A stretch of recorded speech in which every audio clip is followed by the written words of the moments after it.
Log on, tune in, find out.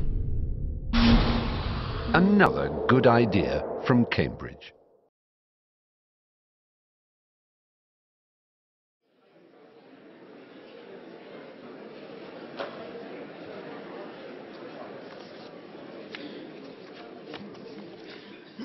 Well, a very warm welcome again to this second lecture in the Darwin Lecture Series on the theme of beauty. I said last week when I introduced the series that the organisers wanted to explore the often paradoxical nature of beauty. And tonight we're with the visual arts. And in the visual arts, of course, distortion and incongruity have been recurring and very stimulating themes, from Hieronymus Bosch to Hogarth to Picasso to Max Ernst to Francis Bacon, etc. Our title tonight is Beauty in the Grotesque, and our speaker is José Hernandez, who is himself an artist based in Spain. He works in oil and watercolours and with etchings and in lithography. He's had over 40 one-man shows all around the world. He's also illustrated books and designed the sets and costumes for a score of major theatrical productions. With his work in the very rich Spanish tradition of Goya and Dali, it's a great pleasure to introduce José Hernandez.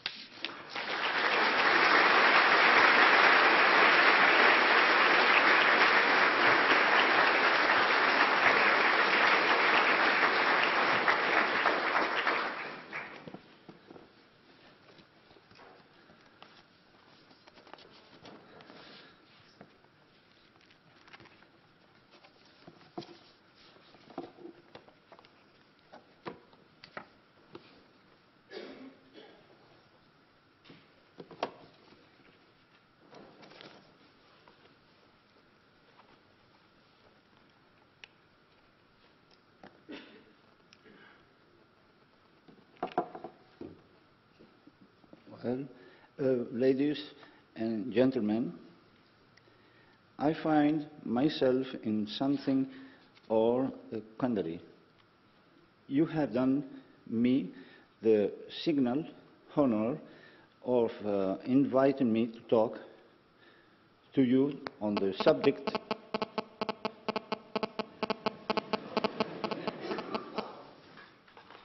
excuse me.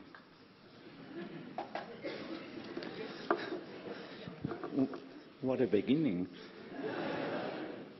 So, you have done me the signal honor of inviting me to talk to you on the subject of beauty and the grotesque. And I am grateful and delighted, please believe me, to be in such distinguished company.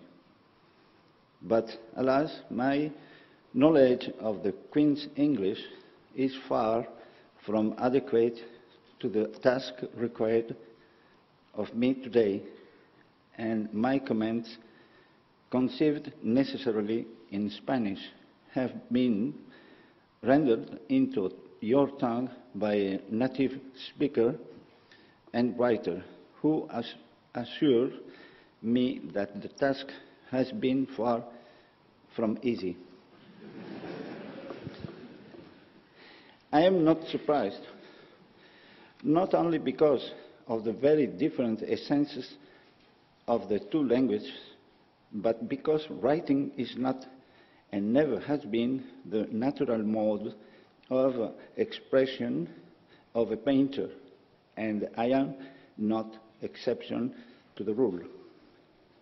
My translator, moreover, has had to cope with my personal linguistic quirks, perhaps a trifle baroque, and this has been a further source of complication. You are, therefore, ladies and gentlemen, regretful forewarned. While I shall do everything in my power to convey to you as accurately as possible my feelings rather than ideas concerning beauty and the grotesque. I must beg for your understanding and tolerance, all the more so since among you are here, no doubt teachers and students of aesthetics, of history, of art, and of the fine arts, and I imagine by extension of history, philosophy, and semiotics. Despite all the obstacles, and believing as I do that what really counts is communication, whether by means of words or signs, I think that the best thing I can do to start with is to tell you something of my personal experience as an artist. That is to say, of the insatiable curiosity which has driven me all my life to try my hand, albeit timidly, at other disciplines, which have turned out to be complementary to my principal activity as a painter. I mean engraving, the illustration of literary texts, the production of sets for the theater, and sculpture. To conclude this preamble, I must insist that I am not here as a specialist in beauty, aesthetics, or semiotics, something I have never pretended to be. To pose as such would be to indulge in impersonation, hypocrisy, and pedantry, all of which vices I detest. As for my views on the ugly or the grotesque, I hope that they will become clear later in my comments on their paradoxical relation to beauty. Image? Oh, yes. Let me explain first, then, that I was born to paint and began quite spontaneously before I reached my adolescence, in a setting completely alien to such an activity and in circumstances hardly propitious. One would have thought to artistic inclination. The scarce knowledge of art that I possess was acquired in the first place through the practice of painting itself, and later through reading.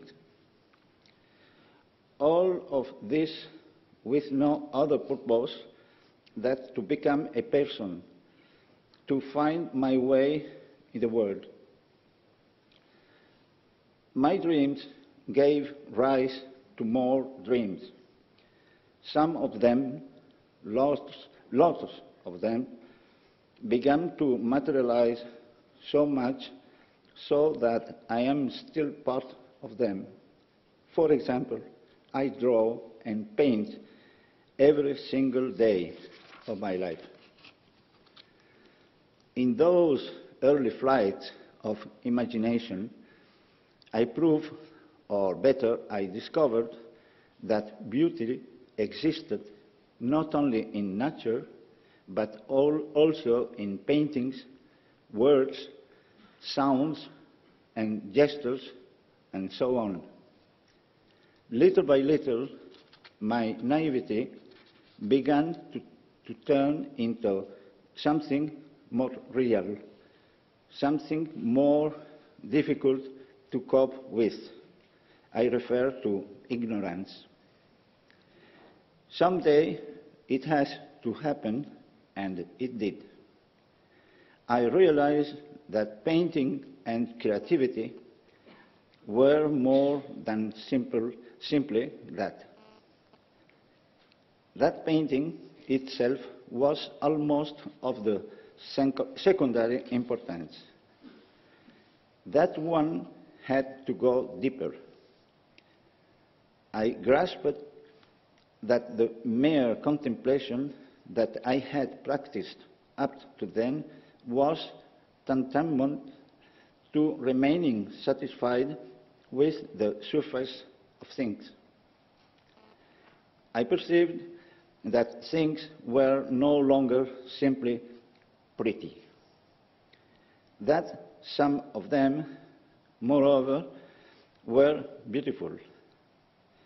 From those dreams, among those dreams, I learned in a blink of an eye, in icto oculi, to compare these dreams with the external world. I learned to distinguish in the midst of the diversity, to give things their name and to weight them up with the corresponding risk this involved, what beauty meant for me or for others. I admit that this made me feel different and that I suffered without understanding what this new phenomenon signified for me at a personal level. It took me a while to comprehend what the prodigy of beauty signified in the aesthetic category. For example, in Greek art, I grasped that despite the diversity of tastes, tendencies, or circumstances, artists succeeded in stamping their own style on their work, giving us certain clues to a better understanding of their respective personality and, with this, their different visions or interpretations of beauty. There are also innumerable versions of the same image or theme which, for diverse reasons, have become icons. And this makes us think that those terms or concepts, such as beauty, can vary or be interpreted in very different ways without losing their essence.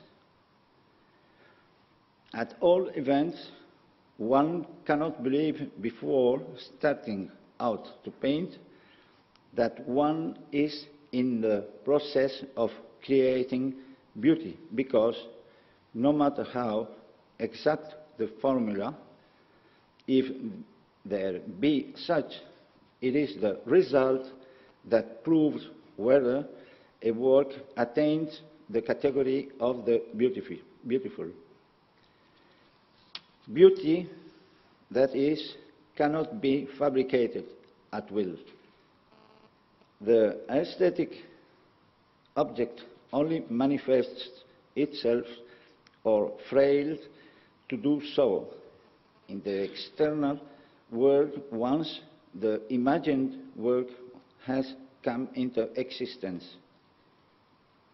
One theory of the origin of arts holds that the empirical reality mixes the beautiful and the ugly automatically, just as nature does, so that in order to enjoy the beautiful in itself and for itself, it must have been produced or included it in a familiar context. As a theory, it is valid enough, although somewhat restrictive nowadays, since the familiar context can be different or generalizing is its point of departure can be fiction. Frankly, I am not sure about this or other theories, since in my case the impulse to begin a painting comes directly for a sensation captured or visualized relatively quickly on paper, most frequently without allowing any disturbance or attention to the so-called rules to inhibit or delay the representation of the initial prompting. In fact, no premeditation is involved, or very little, since the process is more spontaneous than otherwise. Later may be changed, but generally minimal. Another phenomenon which normally occurs at the fearful moment in which one has to face the as yet immaculate surface of the canvas or drawing paper is a sensation of vertigo, and vertigo that lasts as long as the sensation itself, whether this be protected or ephemeral.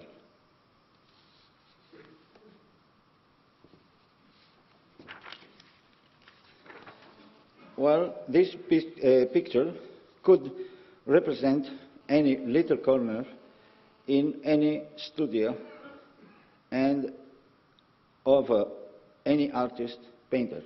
In this case, it is my habitat, where I live, the space where I let myself be surprised every day, and where my dreams, when I am lucky, become a sketch. Well, going back to my beginnings, the die was cast.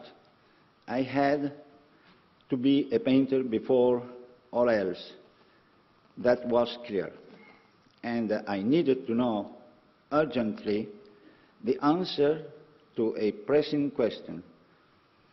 If it was art that brought beauty to our attention, what brought the ugly? And if it was beauty, what then was ugliness? Was the opposite with the same consistency, the same meaning, but in the opposite sense? More questions came to me one after the other. I found that reading was the only process that helped me to situate these values at points where I could grasp their significance. I went on painting, of course, painting naturally, almost in frenzy, as I still do, reaching out for everything that presented itself without knowing whether it was good or bad, including for the health of the adolescent I was then. My conclusions, or rather revelations, allowed me to continue my way along the mysterious path, avid to discover how to become myself, no matter what happened afterward, avid to launch out into territory, if as yet unknown, intuited. I still ask myself, to tell the truth, how I came to feel, to sense the nearest of beauty, before knowing that such a thing existed and had a name.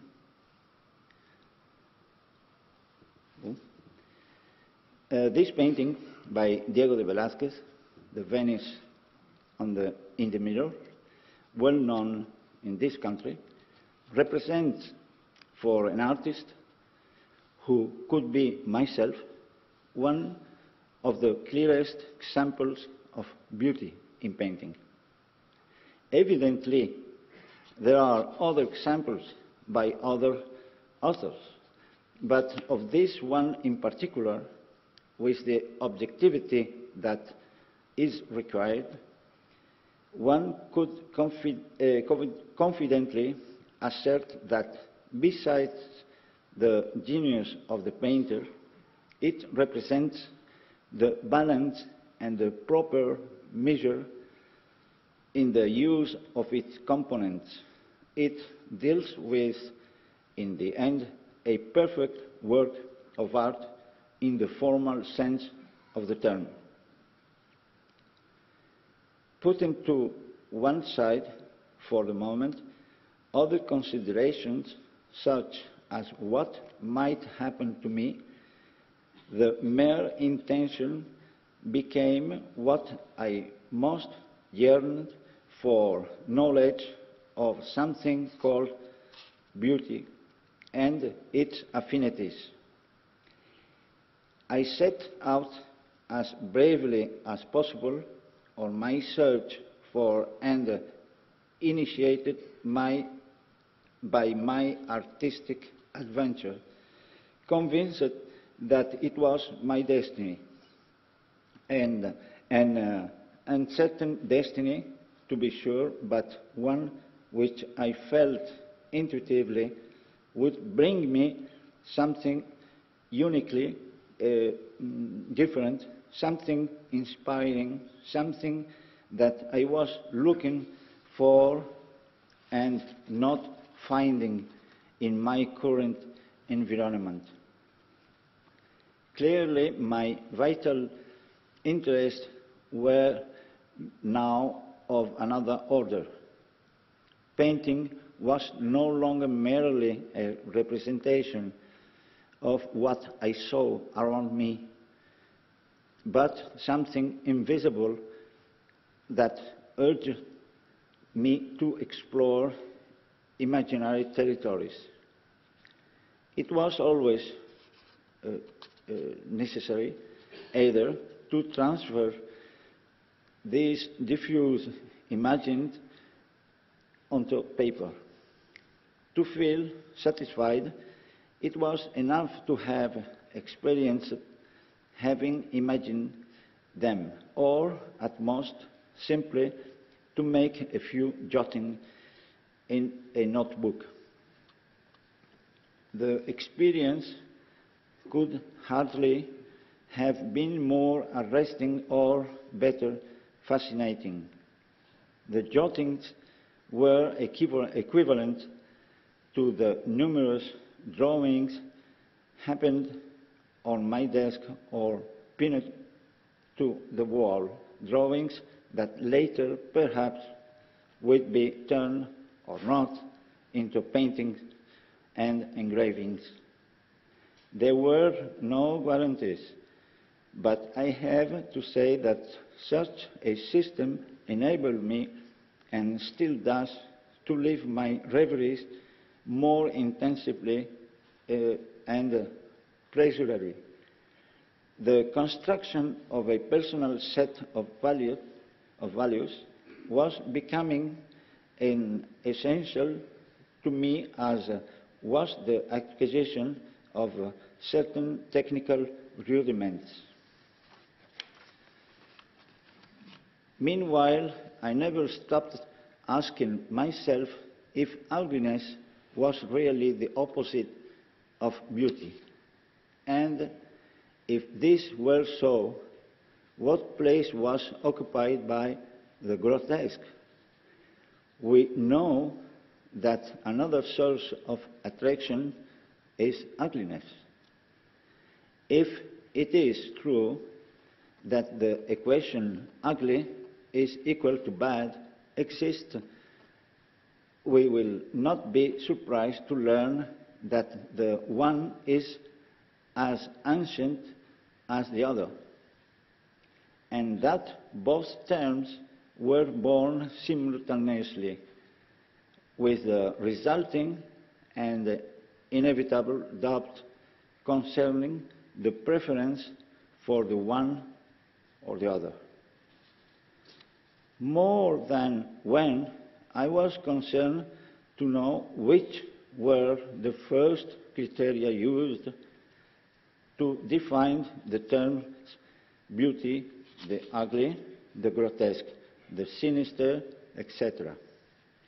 Concerned to ask what does that person in love with a shadow suggest to us. Shadows have always been more related to the sinister than to beauty. Yet there is a paradox here, because a shadow can be also beautiful as light. As can be seen, our habitual codes are of little use in cases like this, in which the senses and instinct lead us to what gives us pleasure, relief, well-being. Does it turn out, then, that the primitive notion of good and evil is not so crazy after all? To pose and answer these questions, to uncover the unknown, to come close to their hold of mystery, is what enriches and permits us to acquire a certain ability to reason, to discern, to choose what is most suited to our needs, avoiding what makes us experience fear, unease, rejection, or repugnance.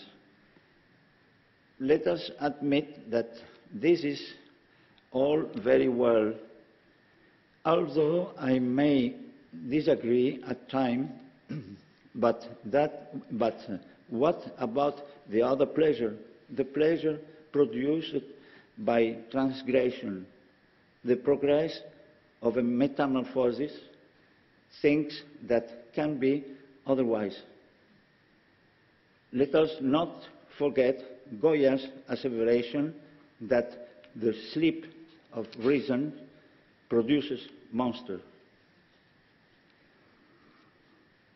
This image could illustrate a long discourse about the tremendous power of the imagination. The strength with which this title is expressed says much of the author's personality and his resistance to making concessions. What are these feelings that move us to transgress, to infringe established precepts? It is perhaps reason itself that enjoys us to do so. And is this not grotesque? To the grotesque are applied also other pejorative terms such as ridiculous, extravagant, capricious, or irregular. This being so, we would have the same reaction on seeing a top hat, a mustache, a portrait, the funnel of a transatlantic steamer, a bulldog, a pig, and so on, or on perceiving the reverberation of a sound. But it is not so.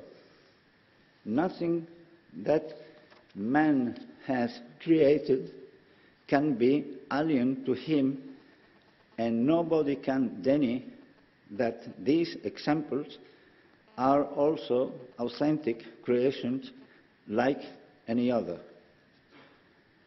Allow me to disagree with appreciation that have more to do certain moral prejudices than with aesthetic deductions. Close to the grotesque, we also find in the currency terms such as the fantastic, the oniric, spaces in which are represented the imagined creatures whose morphology does not always coincide with those of real life, spaces where often something indefinable undergoes distortion, where the mind is unable to control the impulses that only affect the person who dreams. Here we can appreciate a work by the painter James Ensor entitled Death and the Masks. Not often can we see the world of the grotesque represented so poignantly in a work of art. The mask, criticism, mockery, even irreverence occupy an important part in both his painting and his engravings, often through the use of graffiti, placards, allusive signs. And now that we are imagining, let us remember that in the Hellenistic period, which has had such an influence on our Western culture, endeavors such as art, philosophy, literature, and navigation, for example, led to the exploration of distant lands, thereby greatly broadening our knowledge of other civilizations with their descriptions, mainly legendary and rich in fantasy, in which there appear misshapen human forms, monstrous animals, fauns, creatures with no heads, androgynous, chimeras, and so on and so forth. The encyclopedias incorporated these never previously imagined figures in their pages, thereby greatly enlarging our general culture with panoply of monsters that generate fear, monsters used as a threat against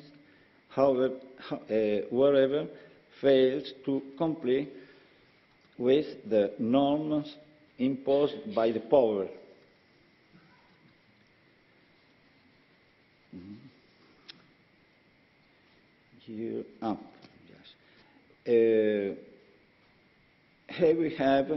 Here we have some fragments of the Chronicle of Nuremberg, 15th century. Beautiful, ugly, or grotesque?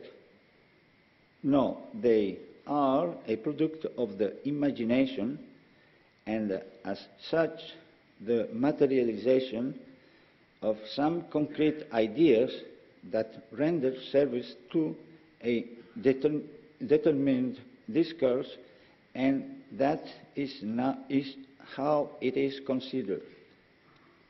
Beauty, as I understand it, is a combination of, at times, indefinable elements which, ordered in a precise manner, makes possible that what is represented in, for example, a painting, exerts an attraction that transcends forms, colors, and textures. This reasoning is pretty basic, I know, but I believe it constitutes a valid departure point for an interesting debate, a debate which could enable us to know the opinions of creative artists and of those close to the arts and others, in the certainty that there would arise some surprising conclusions and comments concerning cognate expression or synonyms such as prettiness, the sublime, loveliness, excellence, and the morbid. A term, the morbid, associated pejoratively with other questions, in principle unrelated to our main subject. We also find other less common manifestations of this trend by taking note of and analyzing the wide variety of opinions expressed by certain observers, visitors to museums, and even to artist studios. Curious, conflicting, and even aberrant conclusions at which people arrive over the same matters, conclusions which separate more than they approximate different words, and which ideally it would be preferable to bring closer together in order to make life in itself better. To think that showing sensitivity can be a sign of weakness proves the necessity of constantly revising these concepts, although it may involve having to question at times the virtues of the educational system of a society such as ours, a society little given to reflection and more inclined to banality and insane consumerism. I am among those who believe that nothing is exclusive, that everything is complementary. In this sense, I believe in harmony in all its varieties, and that these too in beauty. I am also convinced generally that despite the disequilibrium produced by exclusions, art is more necessary now than ever, and that the better we succeed in expressing ourselves and communicating with others, the greater the pleasure. As regards education, I must insist again that in art, feeling is more important than mere dexterity. The extraordinary evolution of the technology to which we have access nowadays signifies, or should signify, that perfection is ever closer. Perfection is, in this case, is art, and art is the surest route, as I said before, to achieve the non-exclusive. For reasons of mental hygiene, we should not be ashamed of expressing our feelings and should allow them to flow naturally, I say again that such an attitude is not an indication of weakness, but rather a virtue. It is a fact that to advance in knowledge, it is necessary to apportation names not only to objects, but to effects, sensations, and other manifestations of the human being, and his spirit, also, of course, to those of all embarrassing nature. I recognize that while not giving much importance to models, rules, and other impositions, a certain familiarity with the art of painting has helped me to express my feeling and desires in short to life. I recognize equally that at times I have broken with certain convention, something about which I am unrepentant.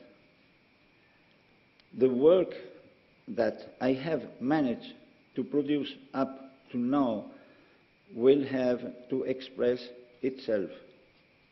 What I can say is that in creating it, I have learned to be myself, which was my purpose from the beginning. I continue to make discoveries every day. My capacity for surprise is endless. My enthusiasm also. I search, and sometimes I even find.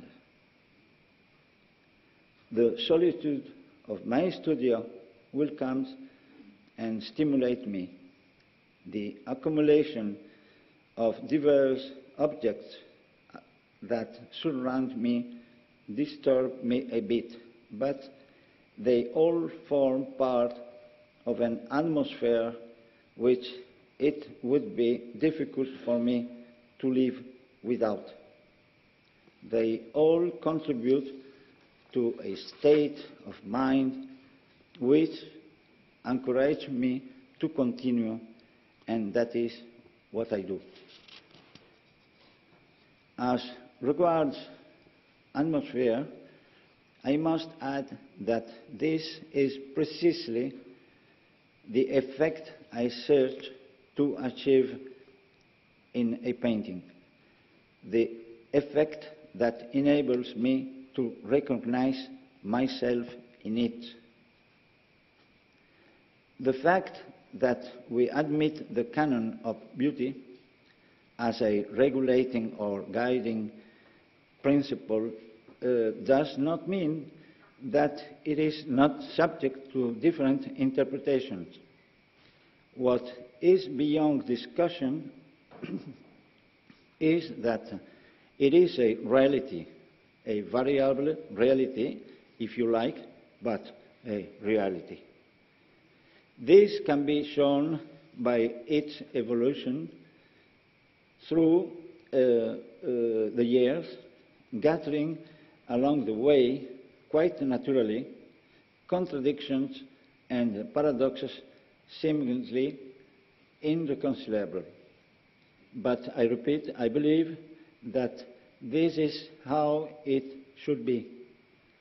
For me, beauty has always had more to do with intuition than with respect for a canon which, moreover, has changed down the years in accordance with the usage, modes, or other needs, depending on the moment and the place.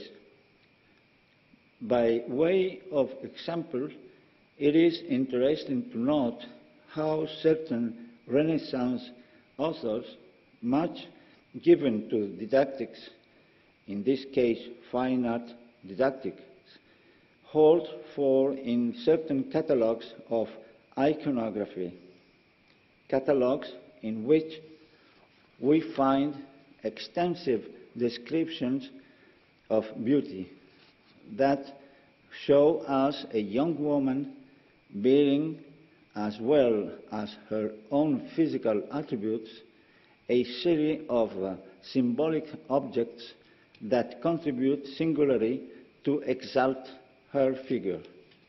This also occurs in catalogues of architecture. Here we have an example of an engraving that illustrates what Cesare Ripa's celebrated work, in which he provides profuse and curious representations of the most diverse themes, some of them from the last suspected virtues and vices to an infinity of expressions adaptable to any situation. Again, what can be said regarding the tyranny of beauty and how a person can subject himself or herself to plastic surgery, the operation known in Spanish as aesthetic. What is the ideal pursued or sought after? And what are we to make of bulimia or anorexia? Are we dealing with a desire for beauty comparable to that of the creative artist? I say no, no.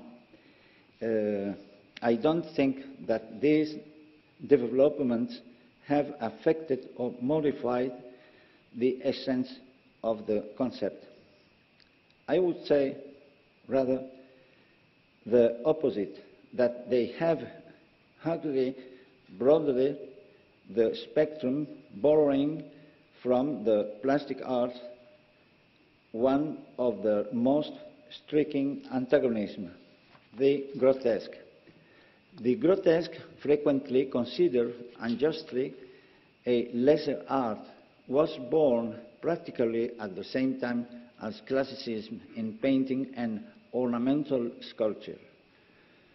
I still remember the impression, or better expressed, the shock to my system, the first time I saw, to start with in books and then in reality, a Romanesque facade or capitol with terrifying sculpted scenes supposedly moralizing, or the gargoyles that proliferate in our gloomy Gothic cathedrals.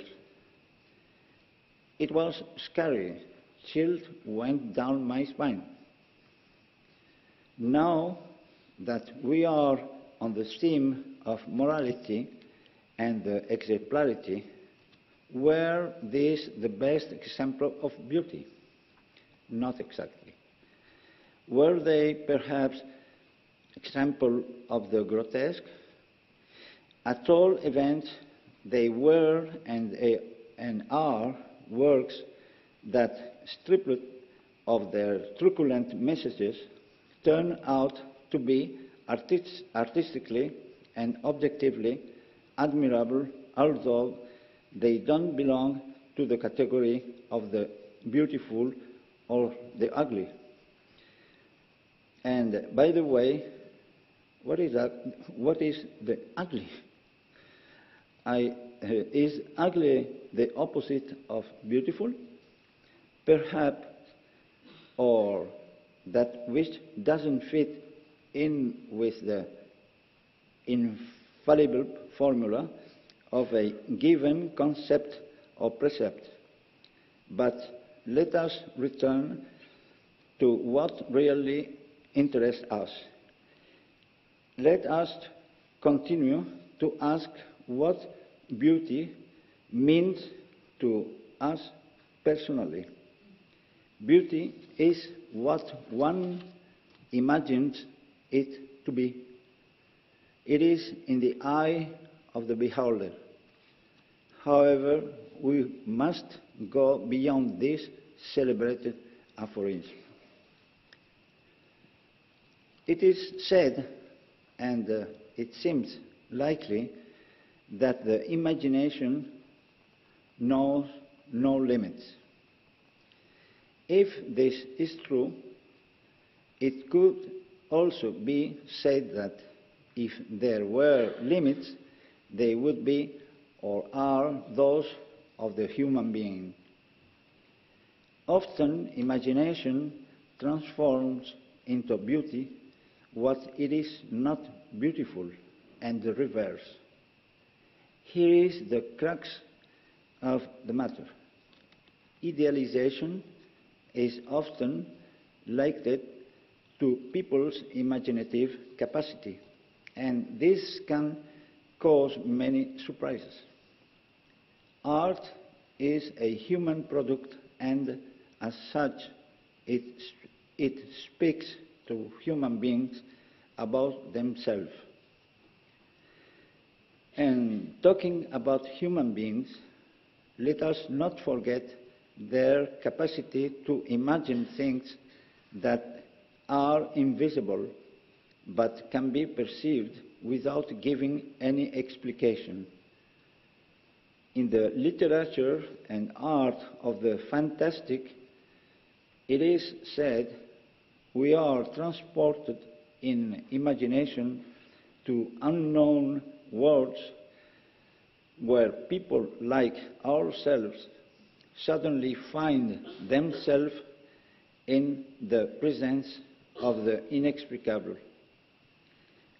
Only by means of such intimate perception do we succeed really in discerning between what we like and don't like, between what attracts and repels us, between what transmits us a sort of positive energy or, on the contrary, what makes us miserable. Beauty is not an easy term to define.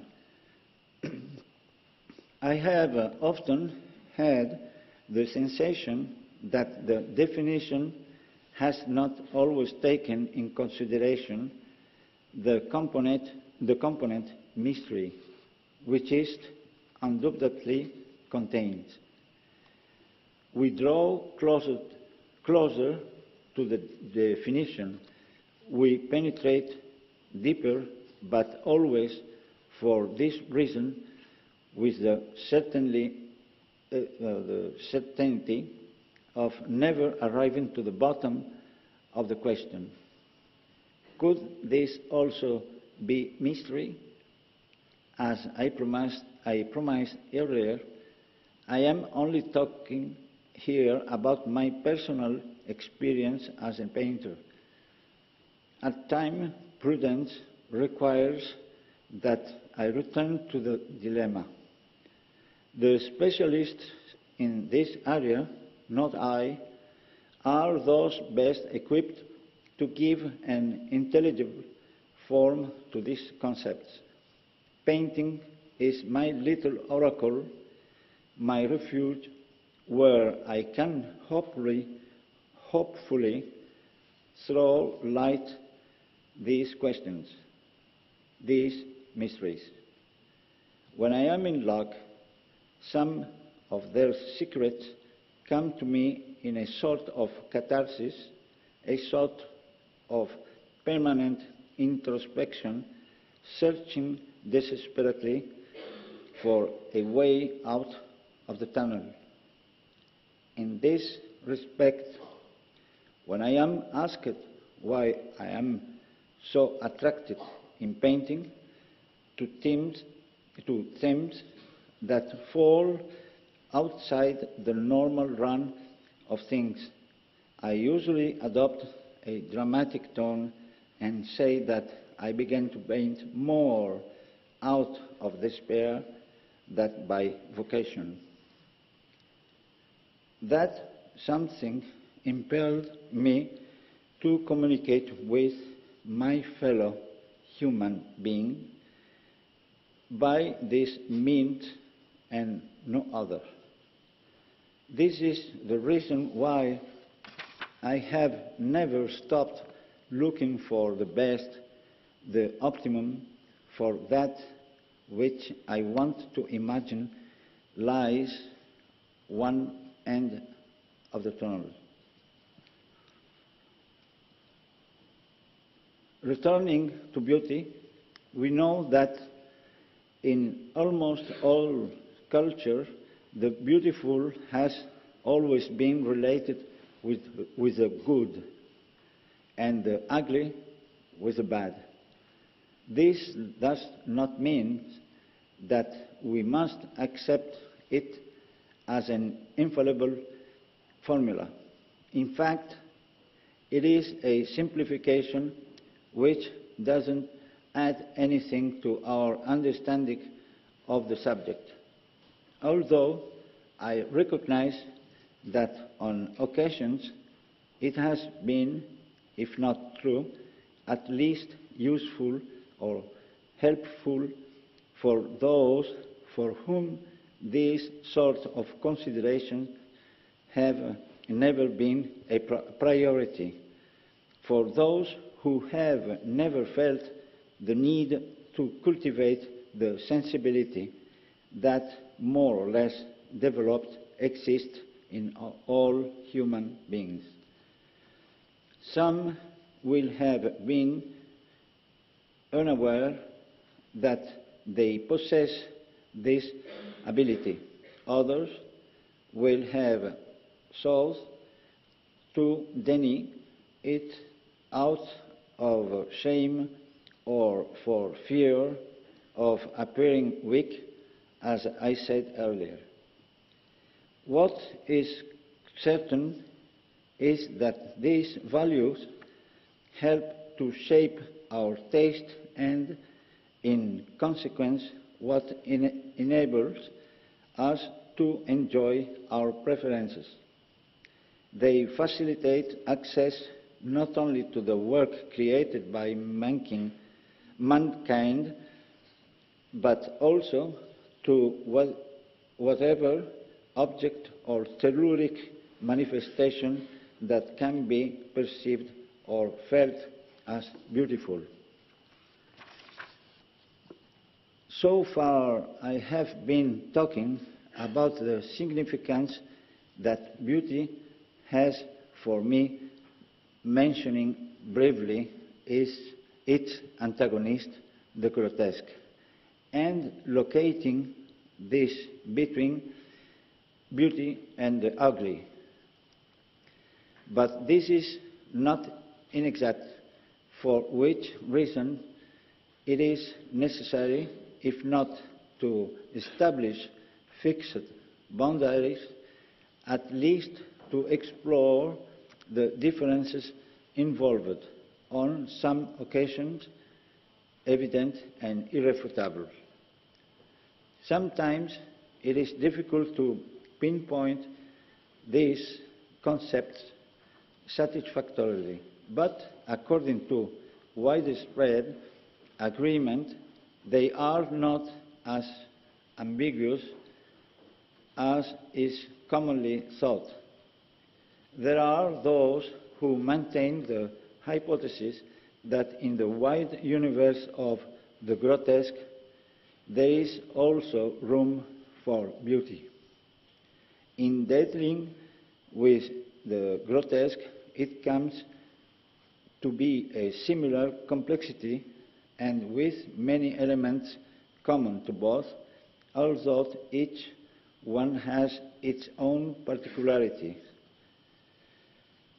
Continuing with the controversy or conflict between beauty and the grotesque, I have to say that as far as I am concerned personally, it neither scandalizes nor disturbs me. On the contrary, for me, it opens the door to the imagination, lacking in so many works of art considered superior solely because they are beautiful.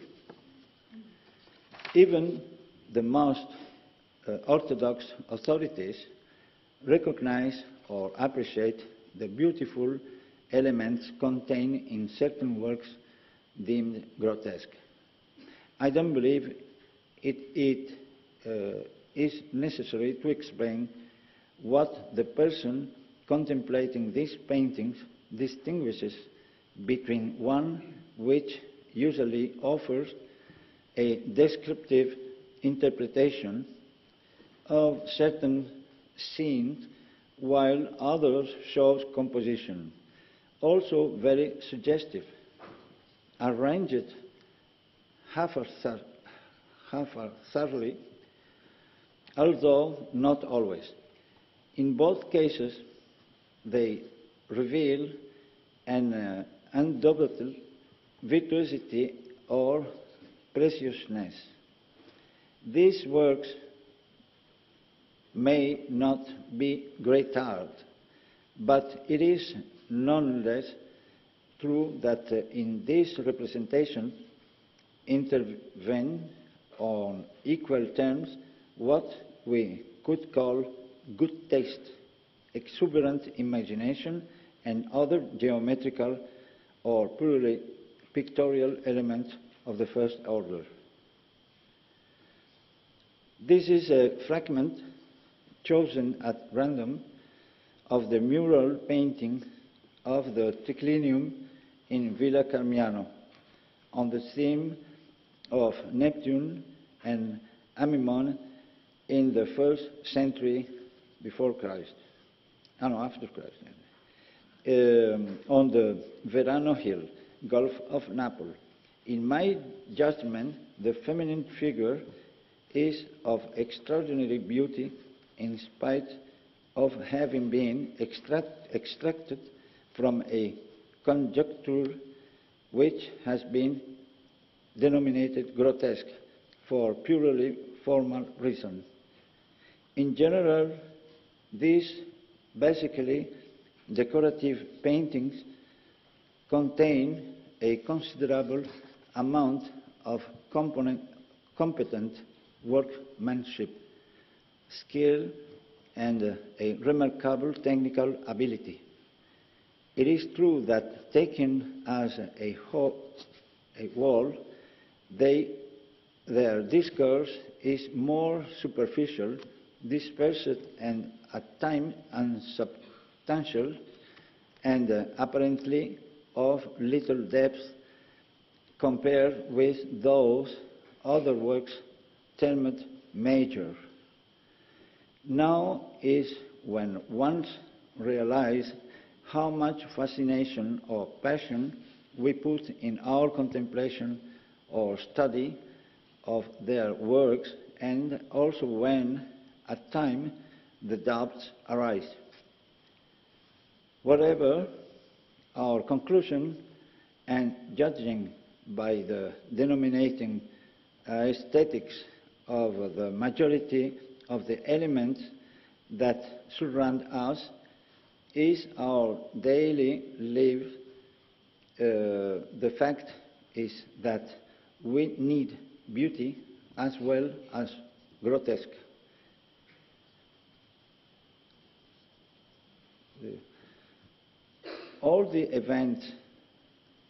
At all events, the grotesque is an artistic category, perfectly defined and no recent phenomenon. Far from it. Let us not forget that the term derives from grotto, and that, as I said earlier, can be considered born side by side with classicism. Since then, it has passed from the merely ornamental to another status almost as broad as any other style to which component or application have been incorporated. I have already mentioned the decorative panels of the Roman villas, and before this allusion, the architectural elements from the Romanesque, very much in the same line as the so disturbing bestiaries of those periods, both of which have awakened my interest and, as I have already remarked, have so much influenced my painting. If the search for beauty was important, these discoveries were none the less so.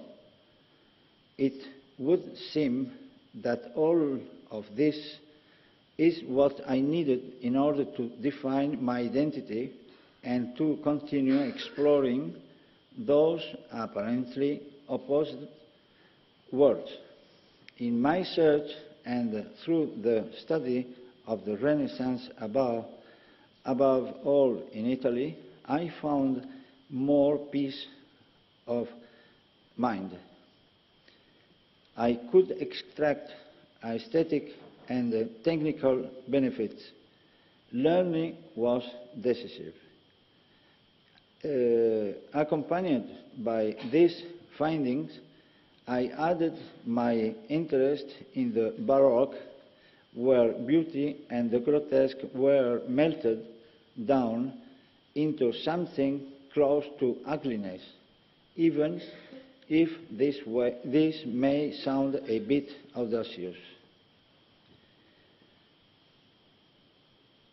Along with this knowledge, I was fascinated by other images, new images from the 18th century, which referred me back once again to the grotesque, now with an added satirical sense, in order to shorten my narration.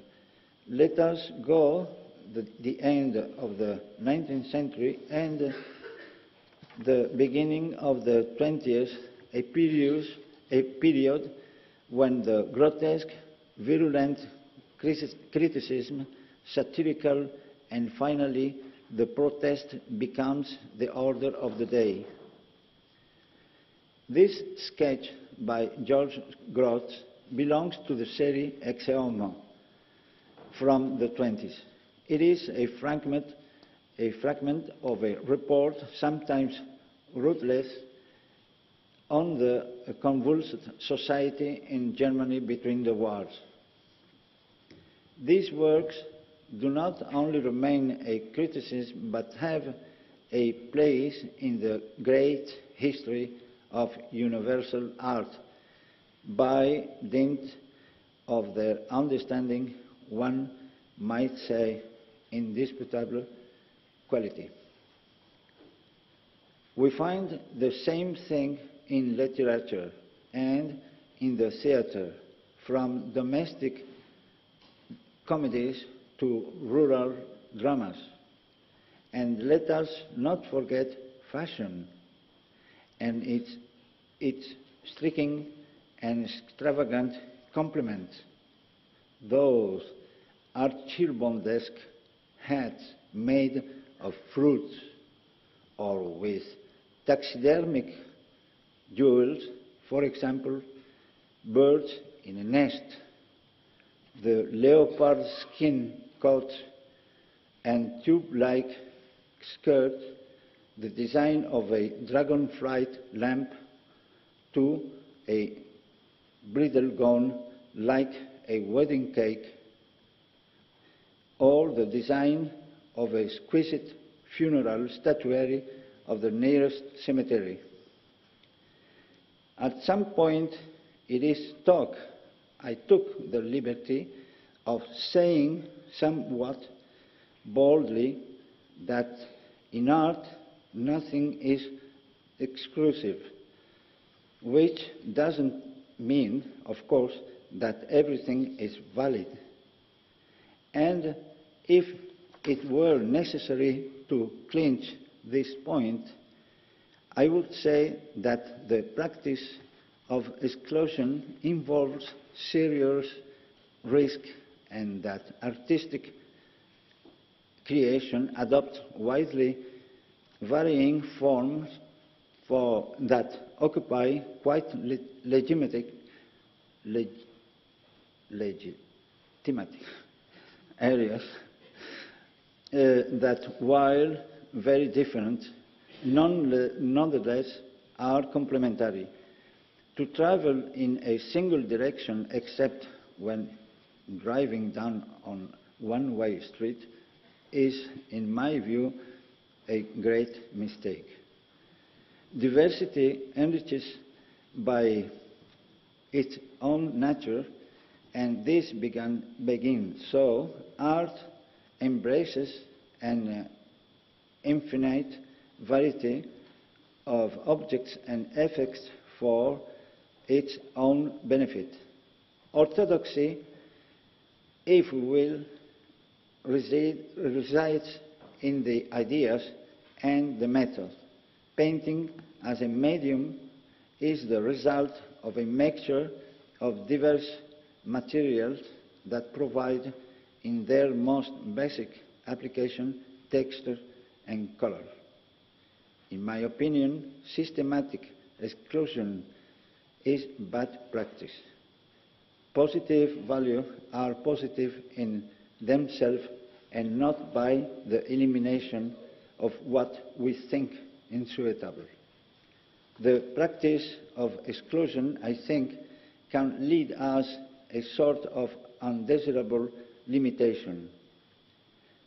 The grotesque is an art with its own personality, its own resource, and its wide-ranging registers. In all events, it could be argued that if or if not, the grotesque represents, let us say, the chronicle of the unofficial version of the conventionalism that control our lives beyond even art itself. Or perhaps it is the hidden face that represents transgression. This, according to my way of seeing things, is equivalent to an appreciable and salutary exercise in freedom and imagination. To see oneself reflected in a mirror, for example, is not sufficient, since we know beforehand whom or what we are going to find there. And if it is not what we wanted to see, we can have remedial recourse to cosmetics in order to become what at the moment we are not. In this sense, let us remember that the mask or disguise represents in carnival or theatrical iconography, and by extension in painting, which in itself is a reflection of these and other hidden phenomena.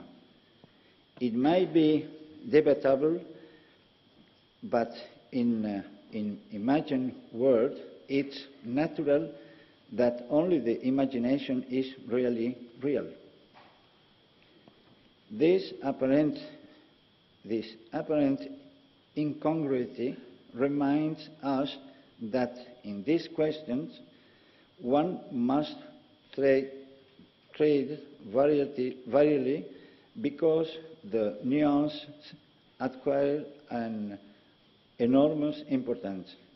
The grotesque, for example, is not, as is sometimes maintained, equivalent to the pathetic.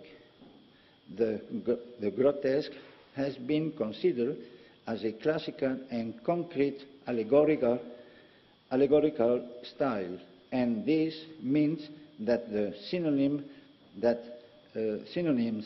that have habitually been attributed to it are inadequate. The difference is clear.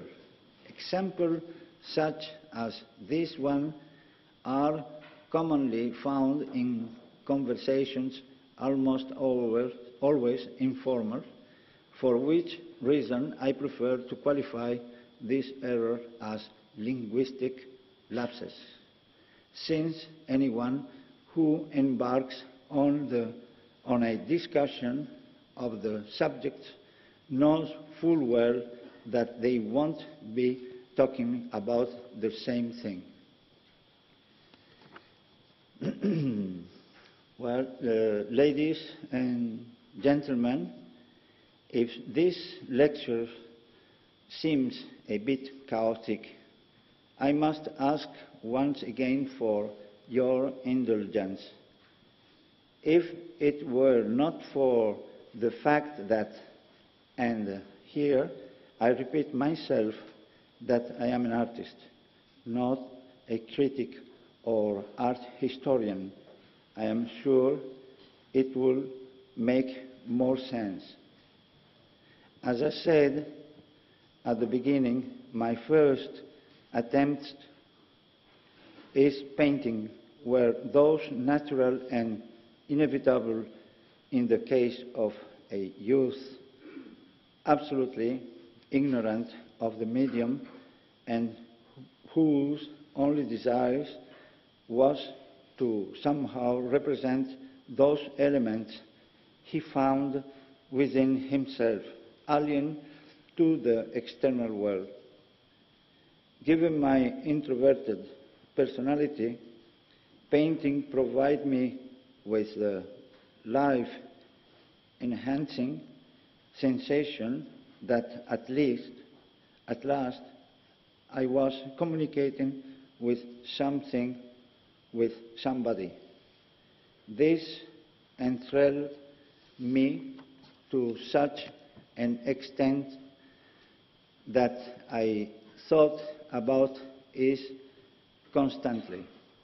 Books, as I also mentioned earlier, unlocked the door of my imagination, and always attracted by mystery, I read particularly the fantastic tales generated by the post-romantics. This fascination for the unknown developed at the same time I was discovering, as well as the classics, the painting of the pre-Raphaelites, the symbolistic, and finally that of the surrealists, as well as their literature. All of this had a huge influence on my first period until I began to achieve a more personal work. This image reproduces one of my oil paintings entitled The Anchored Dream. It represents a constant theme in my work, the dream. The dream, the dreamed, or the to be dreamed. It is this oniric theme that, according to the art critics, constitutes the basis of my creativity. I suspect that from now on, I will be engaged in a process of synthesis. I have exhibited in a multitude of galleries and museums. I occasionally run workshops, and I have numerous projects underway. What the future has in store for me, I don't know, but what is certain is that I will keep painting in the same way as I started. This must be my destiny, and I still aspire to paint one day my best painting. Ladies and gentlemen, as was foreseeable, this lecture has not responded to even the least demand of oratory, although I would like to add that all of what I have said is that I habitually ponder over in the solitude of my studio. If I have achieved on this occasion, by means of words, to transmit my sentiments to you, believe me, this will indeed give me great pleasure. If by chance I have not, I must ask for your forgiveness. This photograph is still the same corner of my studio where I live, where I receive my spiritual nutrition, where I still let myself be surprised every day, the studio which I have no plans to leave. The painter who once dared to speak on a day like today of such an important theme as beauty and the grotesque pays you all his sincere respect.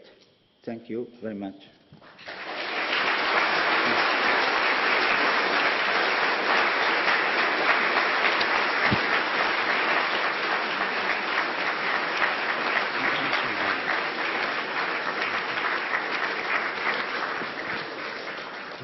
Well, last week we heard how the pursuit of mathematical beauty is used to deepen our understanding of the natural world, and this week we've heard how our appreciation of beauty can be enhanced by the exploration of ugliness.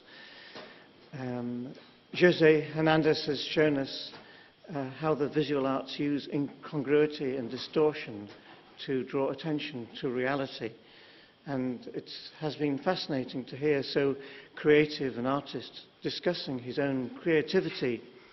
I'm sure that we shall all take away with us memories of his images, combining this extraordinary imagination with breathtaking, meticulous draftsmanship. Thank you very much indeed.